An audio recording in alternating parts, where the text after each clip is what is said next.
The C40-9 was a locomotive produced by General Electric specifically for Norfolk Southern between January and March 1995.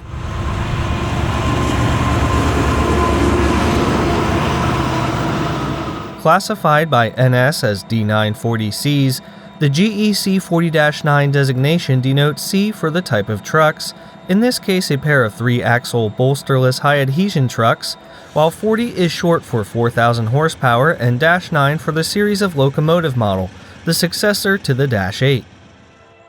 Though the C44-9W was introduced several months prior in 1993, Norfolk Southern opted to stick with the standard cab on its first order of 125 -9s, and was the only railroad to do so. This decision was likely due to the fact that NS was known to limit capital cost as much as possible, and sought to save money with the narrow-nose cab design. The C40-9s were numbered 8764 to 8888 directly after the C40-8s. Looking very similar to their -8 predecessors, with the most noticeable spotting differences being the high-ad trucks, the rooftop air conditioner, as well as minor changes in the size and layout of the air intake and radiator components on the long hood. While Southern Pacific and Santa Fe were the pioneers of rooftop air conditioners for the previous 2 decades, the NS C40-9s were the first GE model delivered to an eastern road equipped with cab roof ACs. Railfans were quick to name them top hats for the appearance of the black boxes protruding from the roof. Over time, several other older locomotives were retrofitted with rooftop ACs, as well as failed units on C40-9s replaced with newer unpainted models. The so-called top hats likely would have remained in production if it weren't for the fact that every other major railroad had started adopting wide cabs already in production over 5 years with the popular C40-8W and now -9 series. Therefore, there was no economic benefit to continue ordering standard cabs since a couple thousand wide cabs already rolled from General Electric's plant in Erie by the time NS ordered more -9s, thus bringing an end to the production era of GE standard cabs in North America. While most railroads opted for -9s with 4,400 horsepower, Norfolk Southern sought additional cost savings by limiting theirs to 4,000 to save fuel. This amount was deemed enough for road power on the size trains in that day. Longer trains with distributed power on NS were well in the future at the time their -9 orders were placed. This is a trend that continued into the Evolution series until early 2008 when NS received their final ES40 DC. The difference in horsepower is regulated by an engine governing unit that could simply be changed by the flick of a switch, thus increasing the output. NS would eventually do so starting in late 2013, converting a number of C40-9 and 9Ws alike to 4,400 horsepower in an unusual move that I can only speculate was the result of lower fuel prices at the time, combined with wanting to match the output on the growing roster of 4,400 horsepower locomotives from recent orders of ES44 AC and SD70 Aces, which began delivery in 2008 and 11 respectively. With trains getting longer and heavier, the move was also likely to get as much power and life out of the remaining aging fleet. Only 1 year later in 2015, NS began the rebuild program of converting -9s into AC44 C6Ms, starting with the C40-9s, thus winding down their days after 20 years of faithful service. Most of the factory-delivered paint looked cruddy by the early 2010s, so most were running around in fairly fresh horsehead paint in their last days, and the pressure was on to document the final stand of the top hats. NS 8799 and 8879 were the first AC44 rebuilds performed by American Motive Power in Dansville, New York, released in summer 2015 for testing in the Roanoke area. They were later renumbered to 4000 and 4001 respectively, receiving a commemorative blue and gold paint scheme that was quickly dubbed the Sonic Bonnet by a subset of the railfan community for the striking resemblance to video game character Sonic the Hedgehog. After a year of successful testing, the rebuild program continued in summer 2016, starting with the remaining C40-9s, eventually working into the C40-9Ws. With over 1,000 units slated for rebuild, many shops picked up the workload, including GE in Erie, Pennsylvania and Fort Worth, Texas, as well as in-house at Norfolk Southern's Juniata and Roanoke shops. 2 more special paint schemes were applied to the next 4 rebuilds, 4002 and 4003 both receiving a red main representing their rebuild at the Roanoke shops, while 4004 and 5 received a blue main after undergoing rebuild in the Juniata shops in Altoona, Pennsylvania. Unfortunately, NS closed the Roanoke shops in February 2020 after 137 years of operation. Wabtec merged with GE Transportation a year prior in February 2019. At the time of upload, the AC-44C6M program is still ongoing at Erie, Fort Worth, and Juniata, with a little under half of the C40-9Ws awaiting rebuild. As for the C40-9s, all were rebuilt by the end of 2018, receiving brand new wide cabs and continued numbering into the 4000 series. Among numerous upgrades, from the addition of cab signals, trip optimizer, and PTC, the biggest change was the conversion from DC to AC traction motors, supplemented by an increase in weight from 410 to 432,000 pounds for even more tractive effort at low speeds. The conversion increased starting tractive effort by 45% and continuous by 65%. Rebuilds performed in-house received a DC to AC label under the cab, accompanied by the AC waveform logo and model designation. Rebuilds by GE Wabtec in Erie and Fort Worth did not receive this treatment. Therefore, if you spot the waveform logo, you know it was rebuilt by NS in the Juniata or Roanoke shops. In fall of 2019, we called a mixed freight pulled by a trio of rebuilds, led by 4219 just out of the factory in Erie. Note the absence of the DC to AC waveform on the cab. 4264 was rebuilt in Juniata and 4049 in Roanoke, both receiving the conversion logo. The first 2 were rebuilt from the first 1996 order of C40-9Ws, while 4049 is former C40-9 8796. If you're wondering where I obtained this information, please check out ns-9.com for a detailed listing of past and present roster information. With the history of the C40-9s out of the way, it's time to look back on the top hats and several of my favorite shots of them from over the years. Catching them leading trains was a bit of a challenge in central Pennsylvania, especially on my mainstay along the Harrisburg line. Because the majority of traffic on this route is east-west between Chicago and the New York City and Philadelphia markets, most of the trains traverse former Pennsylvania Railroad territory west of Harrisburg that has long had cab signal infrastructure in place, and pass down to Penn Central, Conrail, and eventually Norfolk Southern. Therefore, lead locomotives must be equipped with cab signals to operate through this territory, which became part of the NS system in 1999. Because the C40-9s were built in 1995, they were not delivered with cab signals. It wasn't until 1998, with the anticipation of the Conrail split between NS and CSX, that NS began ordering their Dash 9s with cab signals. Since NS would be adding hundreds of former Conrail locomotives to their roster, along with the cost of adding such a system, older units were never upgraded. For these reasons, and due to the fact that C40-9s comprised a small percentage of locomotives, catching one leading on the Harrisburg line was not common, limited exclusively to the few trains with southern origins and destinations that connect with the line east of the capital city. One such train was 212, autoracks and intermodal from Atlanta, Georgia to Croxton, New Jersey, since reassembled to 24X. Often seen early in the morning, we caught a late-running one with 8842 leading through Fleetwood on the Reading Line in July 2015.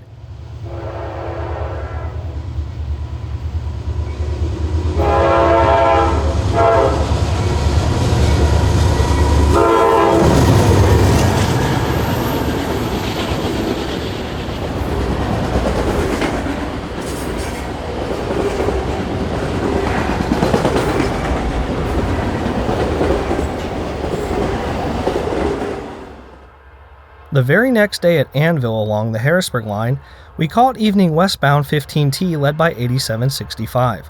Also note the second unit, one of 9 former BN Triclops SD60Ms acquired from National Railway Equipment in fall 2014.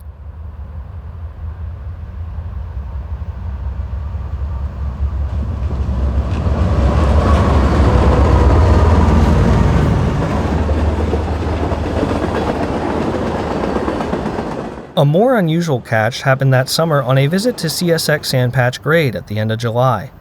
Baltimore-bound ethanol loads K672 is led by NS 8773 and SD70M-2 2676 up the west slope of the Alleghenies at Garrett.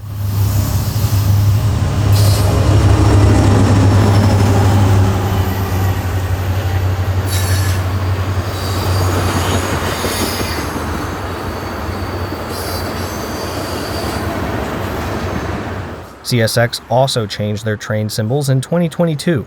This is now B769. They're keeping up with track speed through here, as a helper set consisting of two C40-8Ws shoves on the rear.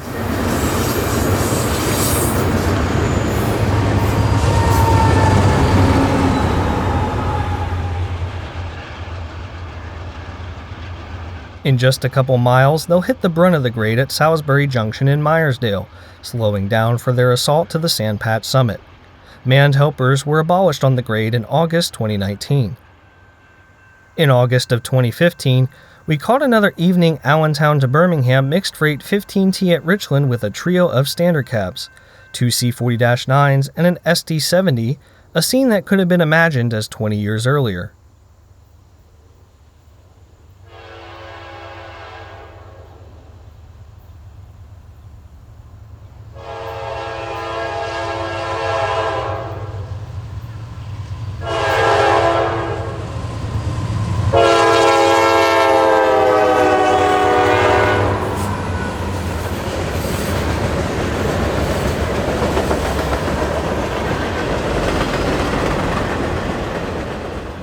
On September 7th that year, after a successful day of chasing Nickel Plate Road 765 down the Pocono Main and back to Scranton, we stopped at the nearby Taylor Yard along the Canadian Pacific Sunbury subdivision. We're just 12 days away from the NS takeover of CP's D&H assets below Schenectady, though Norfolk Southern has long used this route for run-through traffic to Buffalo and parts of New England. CP Train 459 originated as NS 12R at Enola Yard with a CP crew, traveling up the Buffalo line to Sunbury, where it entered the D&H north to Binghamton, New York.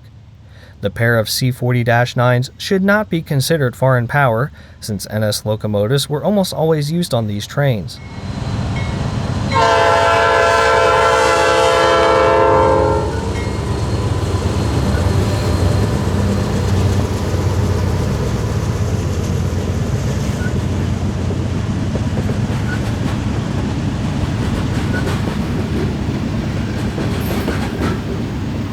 Though not part of the original Delaware and Hudson route to Wilkes-Barre, which was just across the river, a 1980 purchase of this line from Conrail allowed D&H to resume operations on the former Delaware, Lackawanna, and Western Main Line below Binghamton until Canadian Pacific took ownership in 1991.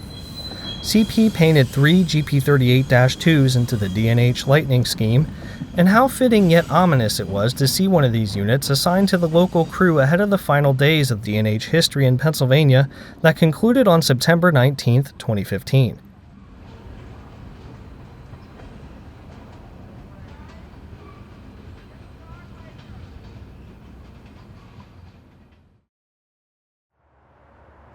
Speaking of the Buffalo line, later that year in December we caught 30T heading south by the former Penn position light signals at 299. 30T is a run-through train from Canadian National in Montreal, joining the D&H at the U.S.-Canadian border in Rouse's Point, New York, for the trip south to Schenectady, where it's handed off to NS.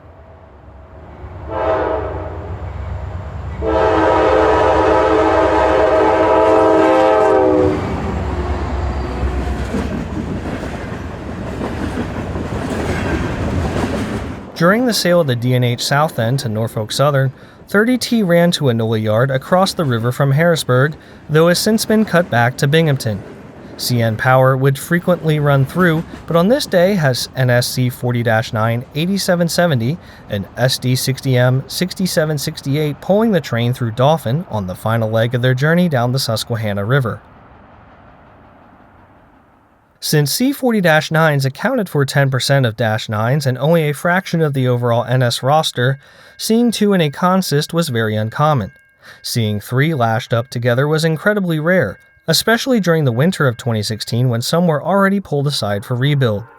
The only time I've ever seen a hat trick of top hats was this 36Q heading downhill at Robisonia on January 31st that year, and is a glimpse of what likely would have been the norm if NS got their way with more orders of standard cabs.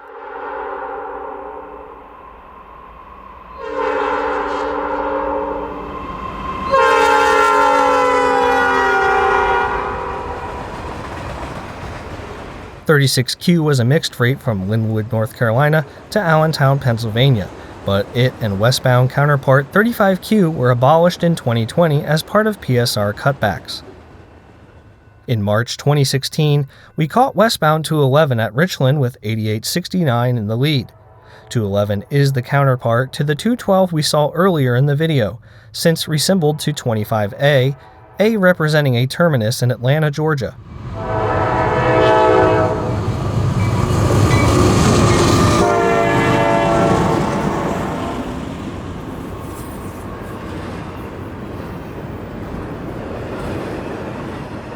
Early that May, the leaves start to fill the trees along the Harrisburg line at the 78 automatic signals east of Myerstown. 15T is heading west with an interesting pair of locomotives, led by C40-9 8847 with 2587 trailing, which was one of 10 Phase 1 SD70Ms built in 2000 at the Juniata shops.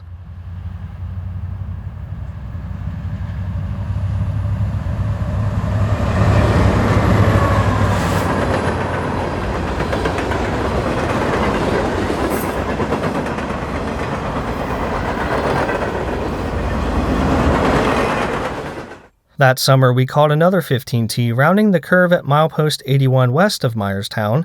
8797 leads a Phase 2 SD70M. 15T was one of the more reliable catches on the Harrisburg line, since it often ran with foreign or older power in good evening light. Through numerous traffic restructurings since the onset of PSR, 15T is more or less the current 13Z out of Allentown at the time of upload.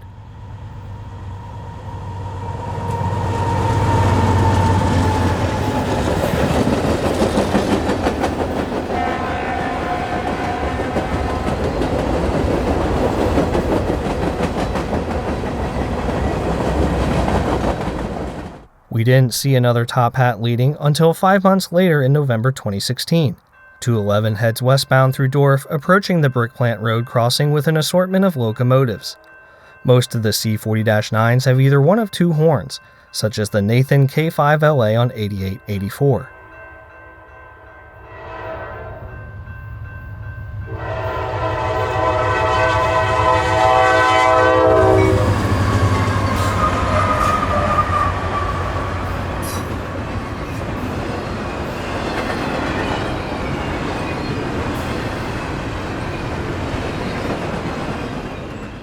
Exactly 1 year after we got 15T at the 78 signals, we caught a 35Q in May 2017 with two C40-9s bracketing a wide cab -8 through the Main and Race Street crossing in Richland. Seeing two top hats in a consist was certainly a surprise, since over a third were retired by this time. 8822 sounds its Nathan P5, still looking fresh from a recent repaint.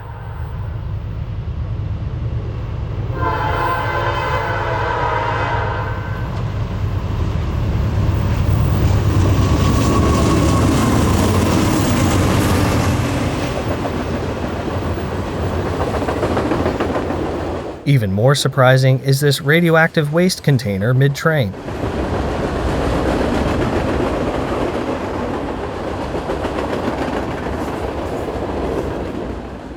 With the rebuild program in full swing, I wouldn't get another chance to catch one leading until January 2018. Autorack Train 290 heads through Richland led by 8797 with its really fouled RS3L horn.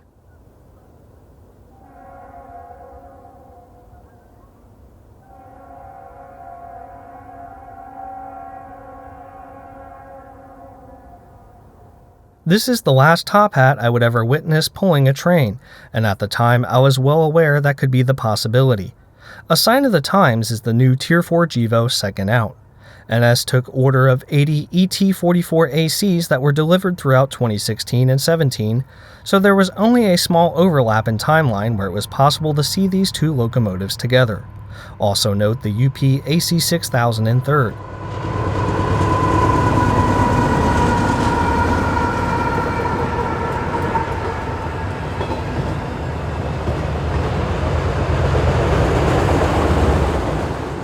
On the final day of winter 2018, I caught my last C40-9 trailing behind a Kansas City Southern SD70 Mac on 212 at Sinking Spring. All would be rebuilt by December 2018, bringing an end of the era for Norfolk Southern's first order of Dash 9s.